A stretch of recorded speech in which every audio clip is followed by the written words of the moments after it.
tonight. I'm going to talk about some historic stuff, possibly of interest to somebody. If anybody's really bored, stick your finger up and I'll go and sit down. Go to the bathroom.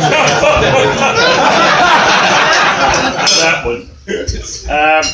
I served a 5-year apprenticeship at Rolls-Royce and then worked there for another year. Joined the world of this motor racing thing in '66. The first race car I was involved with was a '67, actually a Ford Falcon, '64 Ford Falcon, which we were building to compete. It was one of the ex-Monte Carlo rally cars to compete in the British Touring Car Championship. Pleased to say the car won the championship. I think it won 11 out of 12 races with our driver Frank Gardner, so that was a good kickoff. '67, me and 2 other guys put a Mustang together, and what you guys may not ever have heard about, Europe was thinking about trying to sell Mustangs. So Antwerp in Belgium, they built a little plant. The cars were shipped from Dearborn in a semi-knockdown condition and assembled there, but they wanted to run one in the Spa 24-hour race to promote the car. The 2 drivers were Jackie Hicks, who was currently Formula One, Ferrari, etc., etc., Mr. Belgium, and a quiet, great little Kraut, German, named Hubert Hahn. And Hubert was BMW's star driver at the time with sedans. We had 2 daytime practices and 1 nighttime practice, a 24-hour race. Hicks was the superhero, of course. So he jumps in the car and goes out, sets a time. Hubert said, "Is it my turn?" Yeah. Goes out and kicks Hicks's ass, right? Pleased the hell out of us. Well, me in particular, because I was a big fan of Hubert's at the time. This went on for 2 days, 2 daytime practices and a nighttime practice, with Hubert consistently faster. Well, Hicks was surrounded by his entourage, cameras, press people, everybody else, and I was thrilled to bits. I thought, so much for you. You know, the hero worship and all the crap. You know? Yeah. So anyway, the car lived for 1 hour, broke, we couldn't fix it. 24-hour race, it had to do 1 lap every hour, and it was a 5-minute lap. It took us 57 minutes, I believe, to fix the car. Hack up and hit the bar. So that was the first race that I actually worked.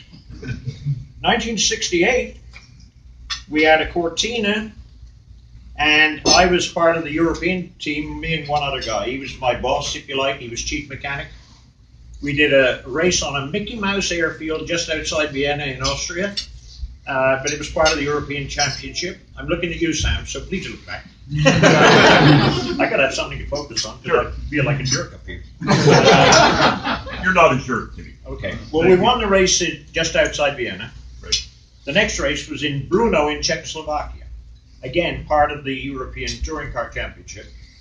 So, excuse me, the drive from Vienna to Brno was about 4 to 5 hours, I guess. I'm driving the truck. We get to the Czech border, which surprised me. I'd never been behind the Iron Curtain before. It was all still communist, of course. Yep. And I'd never been there. And the barriers, instead of just like a guy in a booth, there were guys in towers with submachine guns. There was a chicane, both sides of the barrier, so nobody could charge a barrier from either direction. And the barrier was like a goddamn tree trunk like this.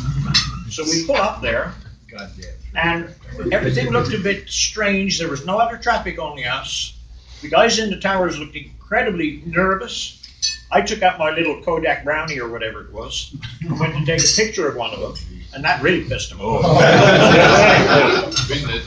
In between the Austrian outlet border and the Czech border was a little valley, like a little dip, probably half a mile, railroad track running through the middle. Okay, a train goes past very slowly with nothing but flat cars full of artillery, tanks, etc. Oh, well, that's interesting, you know. 3 minutes later, another train goes past, and we still hadn't gone through this border crossing. Something fishy here. So, find a phone, call England, call headquarters. Have you crossed the border yet? No, we're sitting here. for Christ's sake, don't cross the freaking border. Turn around and come out. The Russians are invading Czechoslovakia. So I actually saw it unfolding. Because being in Vienna for 2 weeks, and we were living the high life, none of us had ever watched the news. You know, I hadn't got a bloody clue. So that was a lucky escape. 1971, the same track in Czechoslovakia, Brno. It's spelled B-R-N-O, pronounced Bruno. Again, around the European Championship. Alfa Romeo, was a team called Auto Delta. You remember that? Oh, yeah. Run by Mike Parks, ex-Grand Prix driver, etc. Mike Parks. Was Keedy still involved? He was running the team, Auto Delta. Okay. Sam, I'm not here to argue. If you want to argue, we'll take it outside. Now, Keedy was running the team. Yes. No, come on up here. Anyway, Alfa were winning the championship by the grace of their 1300s, which were kicking ass, basically. We didn't have a 1300 car, Ford Motor Company. Okay, so Ford commissioned us to build a special one-off 1300 BDA powered Escort, and we were lucky to get Jochen Mass to drive it. Paid him, of course. Of course. Anyway, when we get there, we realized that the plan was that Jochen would win the 1300 class, demoting Alfa, so they could not win the championship. Alfa knew this. Well, Alfa used to arrive with like 7 cars on one truck, the race cars, another truck with 7 more cars on it as the backups to replace the wrecks that they made during practice. Right. This is the way it worked. But they had employed a guy, a young kid, supposedly a hot shoe, to drive one of the cars to do nothing other than have the Escort off. Take the Escort out. And we knew this. The whole paddock knew it. But it was kind of rougher back then. So anyway, the race started. 1 lap, and it was an 8.5-mile lap through 2 villages on closed public roads in Czechoslovakia. So, and there were no pits or anything. The pit complex was like a little cutoff on the side of the road. That was it. And it was on a long downhill straight. End of the first lap, the Escort comes over the hill. Right up its chuff is the Alfa. Okay, that's okay. 1 lap. 4-hour race. Right? So, second lap, it's the Alfa, followed by the Escort. Okay, so far so good. That's only 2 laps in 4 hours, right? In a 4-hour race. Third lap, probably the 4th or even 5th lap maybe, they both disappeared. Shit. He's done it. He's done it, right? Oh, Christ. No sign of the Alfa, no sign of the Escort. All the other cars go by because the 2 cars are leading. It's a 1300 race, actually. And so we wait and we wait. Worried, obviously, what the hell is going on? Is Jochen okay? You know, what's going on? Anyway, after 10 or 15 minutes, the Escort comes staggering down the hill like a pit pony with a broken leg, you know. So, well, at least Jochen's okay, obviously, and the car doesn't look too bad. So he pulled in and said, well, what happened? You know, did he get you? Yeah, he said, but he really screwed up. He said he tried to take me out in the middle of one of the villages, hit me, spun me, kicked me over the curb, etc. He said, and the last I saw of the Alfa in the mirror, it was just going through the brick wall of a house and looked like it was heading for the kitchen. Now, this is true. Now, the sad end to that story is that we heard later that the kid driving the Alfa lost 1 or both feet in the incident. So it was a major catastrophe, but it was Alfa's fault. That's the end of that one. If anybody gets bored... Now, why are you looking at me with... You turn around, I'll look at your ass instead. If anybody's really bored or anything else, just stick your hand up and I'll go and sit down. Okay. Keep talking, Tivvy. All right, then. You're my boss. Okay. All right. 1971. This is a trip again into Yugoslavia, but on the way there. And my boss had hired a new manager of some sort. And the guy was an a-hole. Right? So I get stuck. I'm supposed to deliver a friend of mine in Yugoslavia who raced, and he was a customer of mine, rented a broad-speed Escort up from us from Ford to do the same race in this little park downtown Belgrade in Yugoslavia, right on the banks of the Danube. Was the food any good? So did the Turkish coffee that they serve. Anyway, so my boss decides it would be good if this guy came with me to collect the money. Originally, I was going to collect the money to pay for the rental on the Escort, right? Anyway, so he decides to send the guy. So this guy is a real twerp. I'm driving a 3-liter Ford Capri with an Escort behind on an open trailer. Well, now at that time, some of the passes in southern Italy, and I got that right. Gotta be northern. Northern Italy and southern Switzerland were very Mickey Mouse. And you couldn't get over them in the winter. Like you didn't have to. And half the time they hadn't even built a road. What you did, you went up the mountain so far, like hairpin bends and all that crap, and then you went onto a train which took you through the mountain. You got off the train the other end, back down the other side. This is 2 a.m. in the morning. So I'm driving this Capri and we catch up a tour bus with all its interior lights on. Party time, right? So this bus is going up the hill, so I follow the guy. And my buddy's snoring away next to me. Right-hand drive car I'm driving. Get up and talk, bump, onto the train. The train goes forward a little bit, switches tracks, then starts going backwards. Okay. We go into the tunnel, and it's an old tunnel, and the roof of the tunnel is just hewn from the rock. So it's like a cave, effectively. Okay, he's snoring. I'm thinking, boy, this is kind of different. This is interesting. To all intents and purposes, we are doing about 40 miles an hour backwards with a trailer being pursued by a freaking bus. I couldn't resist it. So I said, Nick! And he let out the most feminine scream. Because he opened his eyes and here we are. And we're in deep shit. Anyway, that was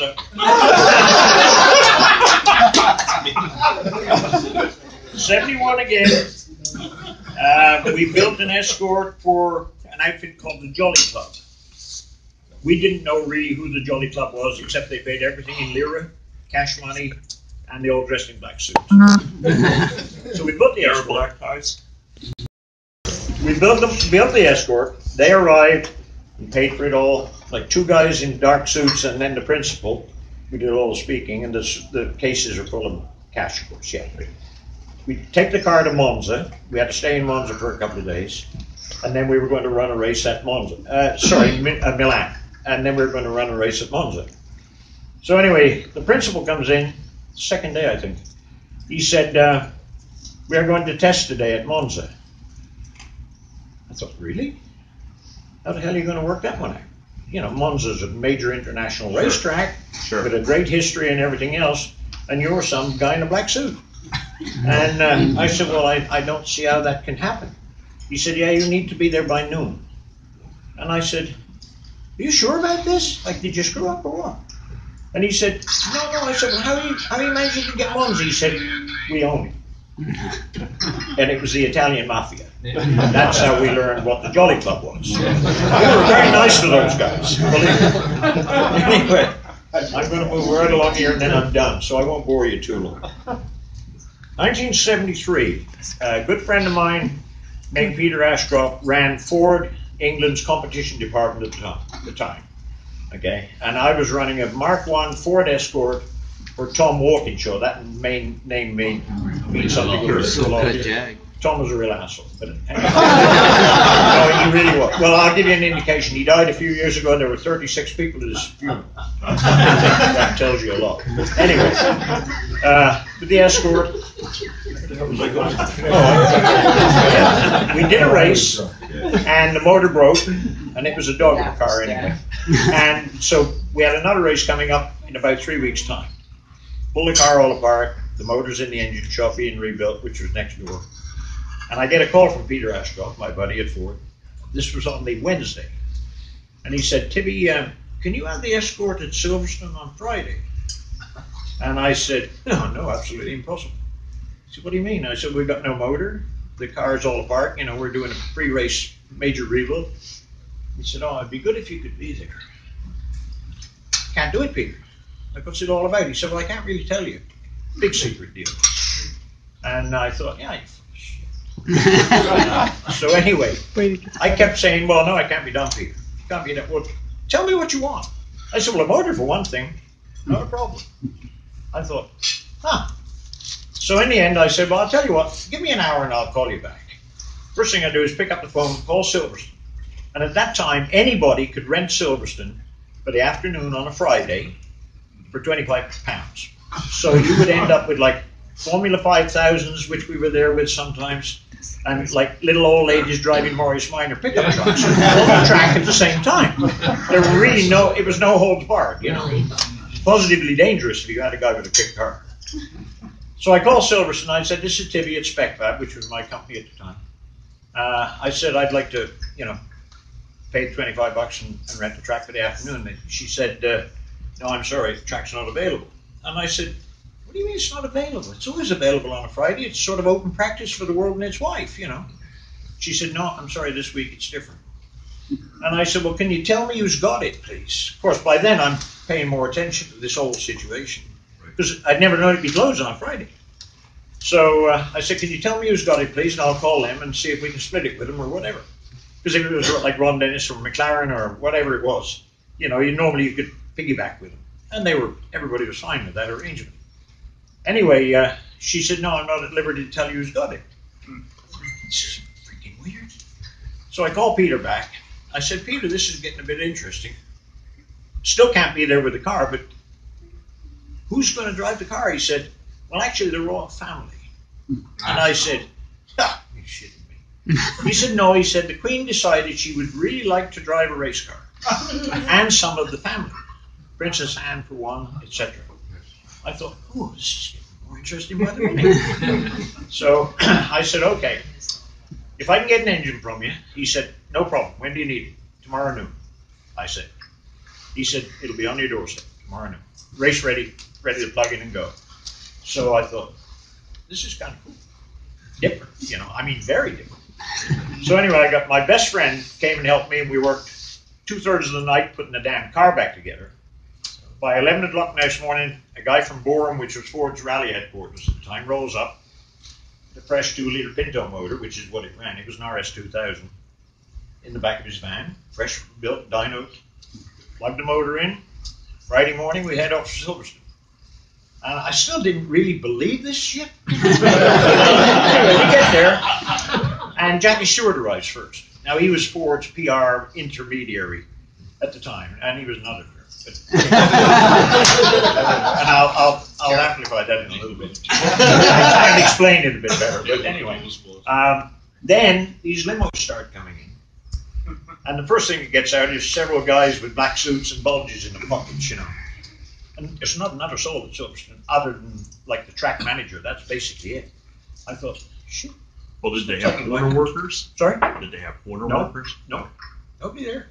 Yeah. Totally sick. Anyway, out gets, not the Queen, unfortunately, because I asked straight away, is Her Majesty coming, you know. No, she decided she couldn't make it. I thought, oh, shit. Princess Anne gets out, and her husband of the day, plus a couple of other lords and these other riffraff, you know. I don't think a lot of those. But anyway, so her husband of the day was a guy named Captain Mark Phillips, and he was a major show jumper, right? But she'd married this person. So anyway, we had 2 cars there, actually. Some friends of mine brought a Capri along. Again, Ford Motor Company. So Princess Anne jumps in the Capri, did 2 laps, motor blew all the shit. So that leaves the Escort. Not her fault. I mean, it was a dog. Different team, see. Not the team I could. Politics, you know. So anyway, she gets in the Escort and does probably 5 laps, comes in the pits. Is everything okay? Yes, I'm enjoying it. I'm loving it, you know. Okay, you want to do some more? Yeah, have again. We made sure the thing was always full of fuel, of course, because kind of embarrassing when the royal family runs out and we're around a lap and they got to push the car back. Anyway, she did probably 25 or so laps. Got out of the car. Silverstone was, what, 2.5 miles or whatever. And this was the old Silverstone. This is 1970, what did they say, 73. Woodcote Corner at that time, in an F1 car, was like way over 140 miles an hour. In an F1 car, it was a lift and flat. I mean, a very daunting corner. Anyway, she did her session and loved it. So then it was the old man's turn, you know, Captain Mark Phillips. Well, he sort of had a bit of a flair for it. You know, he was a competitor by nature anyway. So he was getting into a bit of a groove, you know. Well, the afternoon's going along. So it got to be 4:30 gone. And Jackie Stewart came to me and he said, oh, we got to leave. He said, can you call him in? Well, by this time, the guy was doing respectable lap times. And he was actually really working, you know. I thought, shit, this guy could be a race driver. Never mind the bloody horses. Anyway, Stewart said, can you call him in? I said, yeah, fine. So first thing, I hung out a pit board on the counter in. Well, he missed that because the pit lane at that time in Silverstone was elevated about this, probably this high above the racetrack. And I was stood at the leading end of it. So as you come out of Woodcut, unless you went like that, couldn't see me. Okay. I walked down the pits a bit backwards. Next lap I go, you know, tough to miss that. He missed it. So in the end, Stewart says, I'll get him in. Okay, go for it. Just twit. he goes down to Woodcut. He sprints out there. Phillips is on the lap. Well, before he gets there, Phillips goes by again. So then Stewart gets right on the freaking apex, on the white line of this flat out in this corner, right-hander, daunting.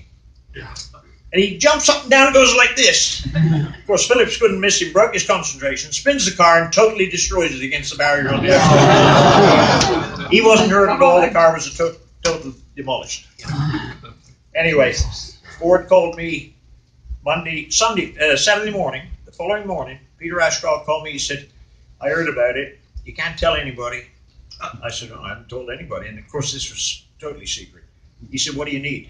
I said, a new body shell, all the glass, you know, a new motor you need. But I need one as well because you kind of used up ours. 4 wheels. I mean, it was basically a car in kit form. It was there 3 days later, everything. No questions asked. We made the race 2 weeks later with the rebuilt car.